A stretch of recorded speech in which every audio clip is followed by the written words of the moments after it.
संसार की जितनी विद्याएं चली हैं सृष्टि के आदि से, सब वेदों में से निकल करके चली हैं। सुई से लेकर के हेलीकॉप्टर तक बनाना, मकान बनाना, विद्यालय बनाना, वस्त्र पहनना, खाना बनाना, युद्ध लड़ना, अनेक प्रकार के रोग, उनके कारण, उनके निदान, दुनिया के अंदर जितना भी ज्ञान विज्ञान है सब उस मैनुअल बुक, ईश्वर प्रदत्त वेद ज्ञान से ही निकली है और परंपरागत वो विद्या अब तक चली जा रही है। तो वो उस वेद के अंदर ईश्वर ने संसार की जितनी विद्याएं सब उसके अंदर दी।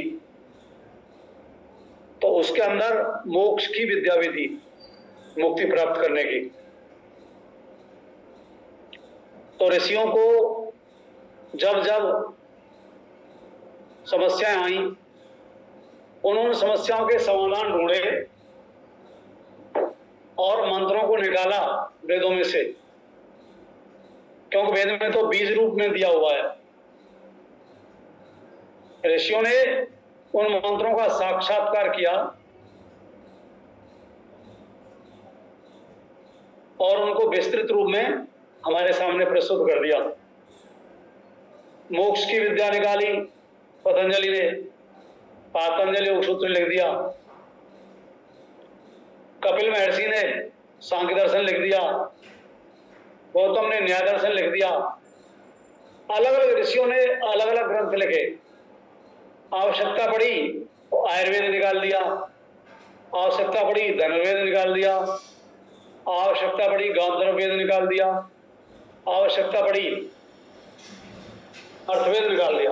अनंत विद्याएं हैं वेद के अंदर, क्योंकि समस्त संसार में अनंत समस्याएं हैं, तो अनंत समस्याओं के ही समाधान है उसमें, और वो अनंत विद्याएं।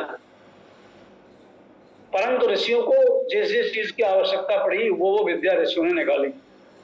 उसी प्रकार से उपनिषद विद्या भी ऋषियों ने वेद में से निकाली। उपनिषद क्या है? उपनिषद मोक्ष का ज्ञान है, मोक्ष का ज्ञान।